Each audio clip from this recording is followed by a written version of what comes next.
The following is an exclusive presentation of Optimum. We're your TV, phone, and internet company.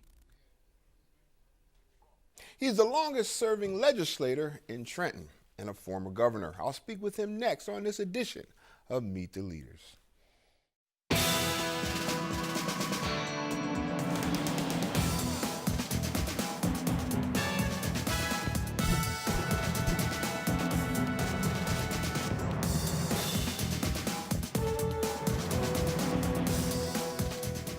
Welcome to Meet the Leaders. I'm Alfred Bundy. When the New Jersey legislature convened its 216th session in January, my guest became the longest-serving member of either chamber. First elected to the General Assembly in 1974, he has represented the 27th District in the state since 1982.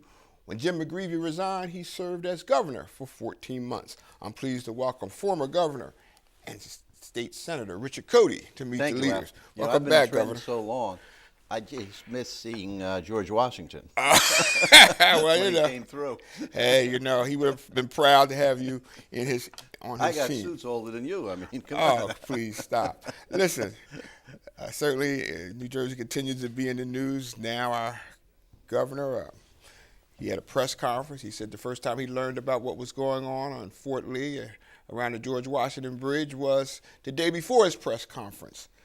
Simply, do you believe him? Listen, we can't prove anything at this point, Al, but certainly this has become a national and an international story.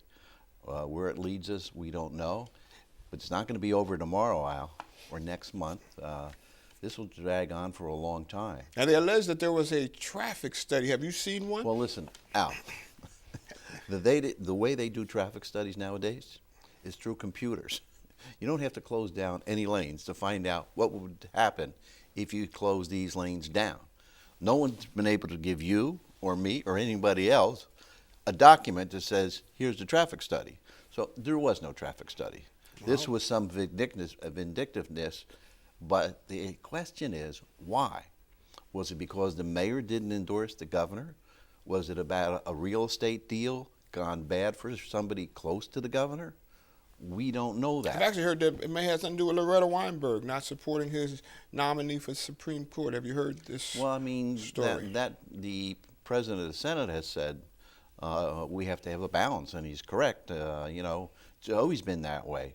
A balance of Democrats and Republicans on the Supreme Court. So it is reflective of the population, and also right now, we have a lack of diversity as well. He got rid of John Wallace, an African-American who was one of the best Supreme Court justices we ever had, the only justice who was ever denied tenure in the history of the state of New Jersey because the governor didn't agree with some of his opinions. This happened during Governor Christie's watch. One of the first things he did. Right, very moderate man, well-respected, well-liked for his opinions. No reason to get rid of him. I just didn't understand it.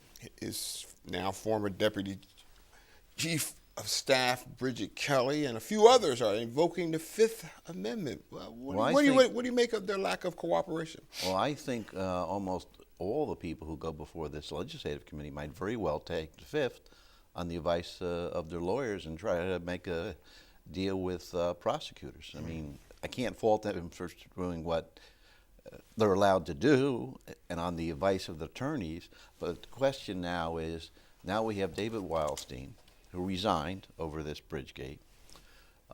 His lawyer puts out a statement now saying we have evidence, hard evidence, that shows that the governor knew about the lane closures while they were happening. Now, it's interesting. They all seem to have hired criminal lawyers. Isn't that interesting, or what do you make of that? Well, who else would you hire? I mean, obviously, what happened there? Will this rise to that type of? Oh, absolutely. You've got interfering with interstate commerce. You've got putting lives in jeopardy. You've got illegal use of government resources because this was clearly political. You can't use government resources for political purposes. I mean, there's and also George Washington. I think the George Washington Bridge is tied to the Homeland Security kind of plan that has to be always protected. Well, you've got to have access, and when you have what happened in those 4 days, There's a million crimes that these people can be charged with, clearly. Stay with me for a little bit more Sure. on this topic. Do you find it interesting that no Port Authority commissioner has spoken out? Well, obviously, the chairman's not going to be speaking because he's a bright person. It would do him no good. And he's been subpoenaed, so he may very well take the fifth. So you have commissioners on both sides not speaking out because, their agency is being investigated. And the way this works, you get New York owns half, we own another half, we're responsible for. It's a tough agency to run. But the governor said he was going to reform it. Obviously, that did not happen. How deep do you think this scandal might go? Well, there's spin-offs of Bridgegate, as we know. Bridgegate itself is going to last for quite a while. Now, I think we can all agree, Al, that Mrs. Kelly didn't decide on her own to say there's time to create traffic in Fort Lee. Somebody put that seed in her brain. The question is, and remains to be answered, who told her to proceed with the lane closures? You've been around Governor Christie. Is he a micromanager? Is he a person who would normally, especially during major. campaign season, may have been watching or looking at something like this? We all know that he's a micromanager, without question. Now, we also know during the campaign, he was hell-bent to get as many Democrats as humanly possible to endorse him, to make himself look more attractive to the Republican Party as someone who can attract votes from Democrats, minorities, so forth and so on, to make his presidential bid a lot easier. And let's be candid. After he won, Al, he was the front runner for the Republican nomination. Now the polls show he's maybe the third or fourth leading candidate. It's interesting. Do you think now that he still has a chance to today, be the Republican nominee for president? Today, no. What happens after these investigations are finally over, which is going to take a while, that remains to be seen because these investigations aren't, as I said before, ending anytime soon. Do you find it interesting how many high-ranking officials in the Christie administration were using their personal emails to do government business? Well, at least they have a brain. I mean, listen, the prisons are filled with people who put things on emails that they shouldn't have. I don't email, by the way, Al. Okay. I understand Governor Christie doesn't really email. Well, I understand he's a big texter. Texter, but not Big email. time, not email. I mean, he's a former prosecutor, so he knows about using email to capture people. You got that right.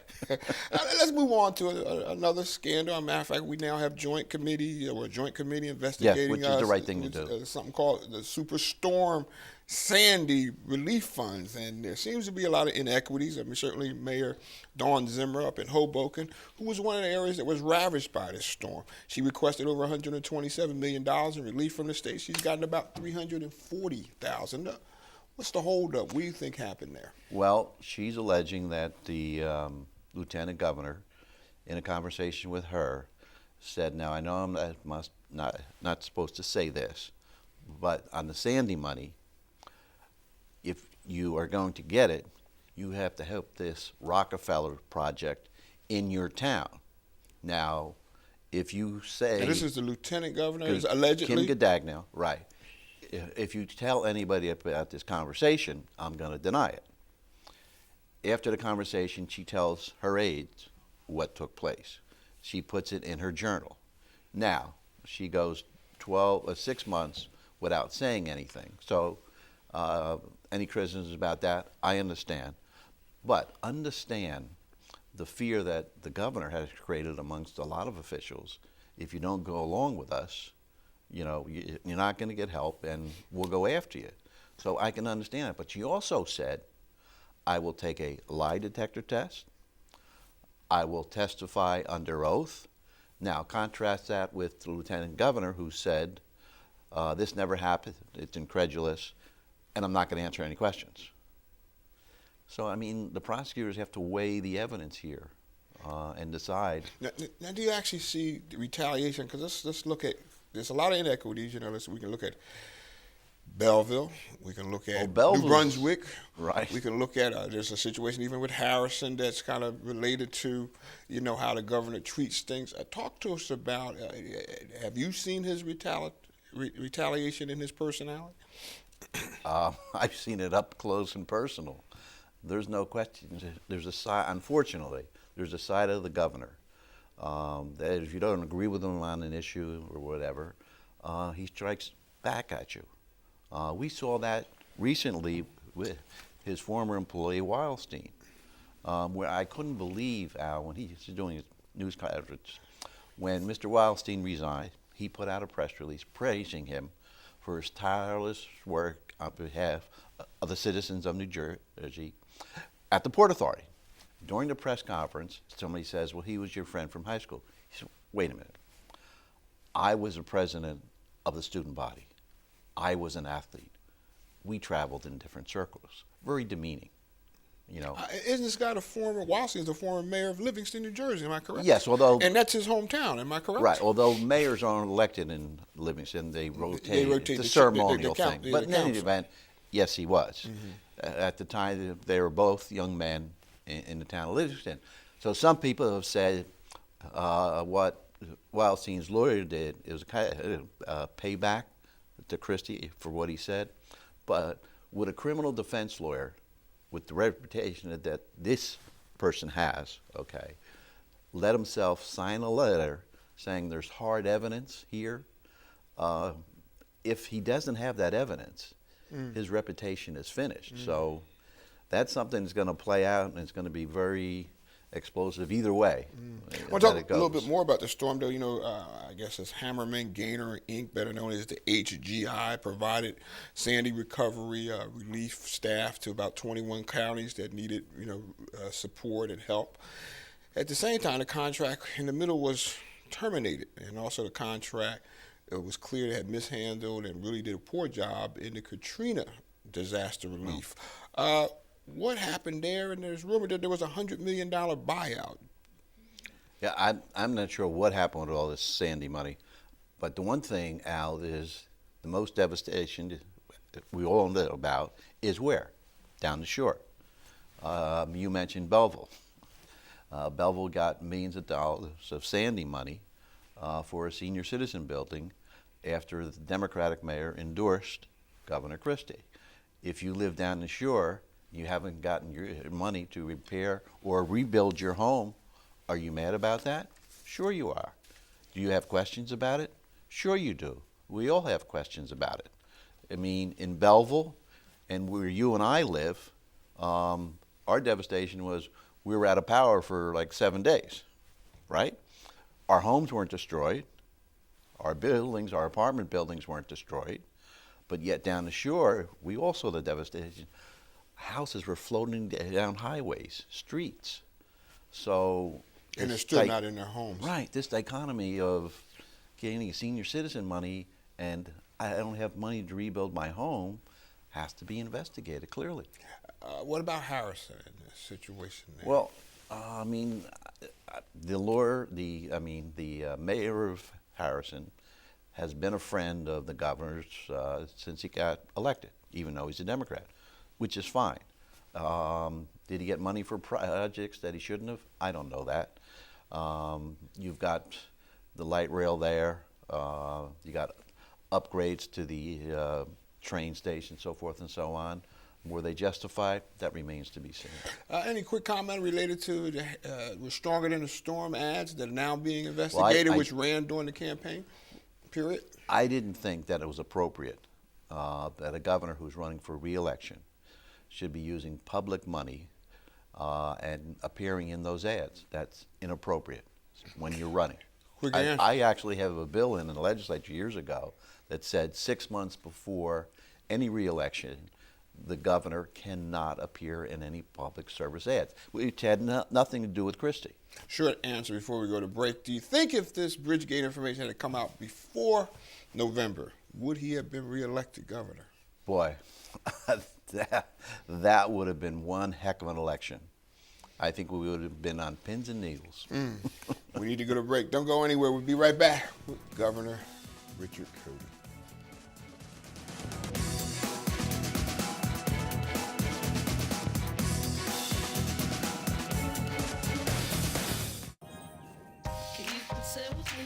Imagine what you'd see if every child had a book to read. So the mission is for us to get a book to each and every child. So let's join hands, book people unite. Unearth hidden passion. Come on, we'll have a good time. One book could be the first that helps to change a life. Book people unite. Read to a child today and spark a lifetime of ambition.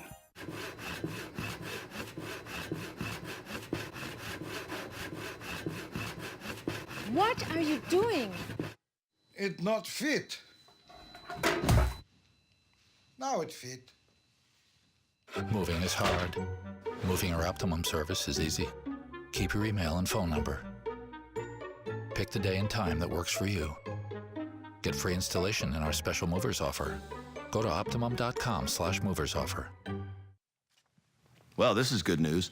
Now the Optimum app is available for Android smartphones. Well, that is good news. But I was even happier to hear the app now works on Kindle Fire, too. Now we can watch live TV anywhere around the house. Set the DVR, browse on-demand movies, and both feature the great Optimum program guide. The Optimum app, now available for Android smartphones. Kindle Fire.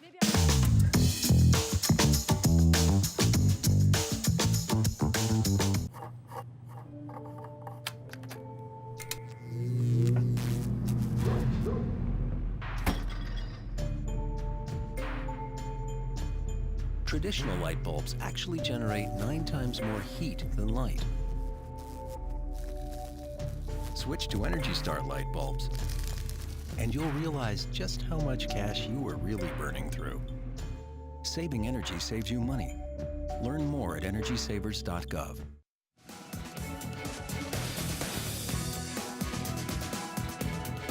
Welcome back. My special guest is Governor Richard Codey. You recently had $800,000 that you had pushed legislation through to create monies for women dealing with mental health issues. Oh, no, that was put into the budget. That was put into the budget, okay. I understand that Governor Christie vetoed that. He took those that, dollars that and took money. them back out of the budget. What? Well, Al, you know, and residents of the state know, my wife had suffered severe mental illness. She's spoken about it. And today, Al, she's great. She's a great woman. When she was First Lady, she promoted a program for women who had postpartum depression, $800,000. It was always in the budget. The governor took it out of the budget. Was it vindictive? I don't know. You'd have to ask him. But why would you hurt my wife? Why would you hurt those mothers who are suffering? I don't understand it. I really don't. And that's the side of the governor that's unfortunate. He's done a lot of good things, but he unfortunately has this part of his personality where he has a tendency to be vindictive against people who just sometimes just don't agree on policy. And I've probably voted his way 90% of the time. Is now the time, in your opinion, to tax and regulate and begin to legalize marijuana in this state? I don't know, Al, because you talk to a lot of people and they'll tell you who are in the business of rehabbing people that marijuana is a gateway to other drugs such as meth, terrible stuff. And if that's the case, I don't know if I could vote to legalize it. Now, decriminalize, that's another issue. Okay, I'm open to that. You're open to that, okay. Right. You also have been putting in some strong legislation regarding texting and driving. Tell us about why that legislation is important. Al, if we're on the road, we're safer if the other drivers are drunk as opposed to texting or talking on their cell phone. That's a proven fact. I mean, when you're drunk, your eyes are at least on the road. And when you're texting, you're down here. And anecdotally, you and I and everybody else in our state sees people, they're on their phone, and they're not watching the road. They're at a red light, it turns green, they're still blah, blah, blah, blah. Or their head is down going like this. Well, they're the dangerous people. So I passed legislation recently, starting July 1st, Al. The fine goes from $100. For the first offense, it is $200 to $400. Second is $400 to $600. Third, $600 to $800. And then we can take your license. We've got to get serious with these people. I think that's important. We have some promotion around it so people know the new laws, because that's always a problem. We're also trying to do that as well. I've got to pass a bill that makes us eligible for federal money to promote anti-texting and talking on your cell phone while you're driving. It's a big issue, Al. I want to actually take a few minutes to talk a look at some of the upcoming elections that's going on. We're going to start with City of Newark. How do you see the race in the City of Newark? Why do we talk about the City of Newark? Do you have an interest? How about, well, as you know, yesterday I endorsed Ras Baraka. I think it's his time, and I think in this time in this city's history, he's the right person. But you know, Al, I've known him outside of politics. That's how I got to know him. Through basketball. We're both basketball coaches. And I watched and I saw how he coached in terms of the things he taught his kids, in terms of you walk on the court, you shake the ref's hand.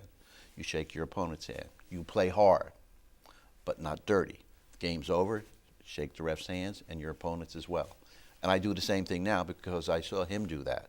So we have a relationship in Are you politics. still coaching, by the way? I coached again last night, yes. Yeah, okay, all right, good. I mean, And I you've just been doing lost a long at the time. end of the game. You were at Valley. You were still at Lady the Valley? Or where No, were you at? no, Where the you Valley at? closed a long, Now, long where time were you ago. at? We use different gyms in West Orange. Okay. 'Cause But we coach, I coach in the county, Travel League, Okay. and then AAU. And my 16-year-olds last spring won the state championship. We went into Disney World, ESPN, and competed. We finished about 17th out of about 89 teams, and I was really proud of my kids. So in this four-way race in Newark, do you kind of see Raz prevailing, or Well, by the way, let me ask you something else. Do you think all of them will continue to stay in the race? Well, I think Raz will be the next mayor of the city of Newark. Councilman Ramos, the rumors are that the political brokers like Joe DiVincenzo want him out of the race because they don't think he can win, and they want to rally around someone who would do their bidding. So this is what's going on in the city of Newark. In the upcoming Democratic primary, do you see U.S. Senator Cory Booker getting any type of challenge? Well, not in the primary, and I don't see him having a hard competitor in the general. Now, John Bramnick, who I thought would be a good candidate against Mr. Booker, or also a good candidate for governor, he's not running. And I think the reason he's not running is, Bridgegate. It doesn't look like a good year for Republicans in New Jersey, Al. All right, so U.S. Senator Booker gets a pass. How about? I don't think a pass. He's a formidable foe for anyone. Okay, how about County Executive Joe DiVincenzo? He has a primary, an election coming up. Yeah, well, we'd like to see somebody challenge him. The things that have happened in his administration are outrageous. He's been accused by the state election commission of using campaign funds for his personal use, which is illegal. That's outrageous.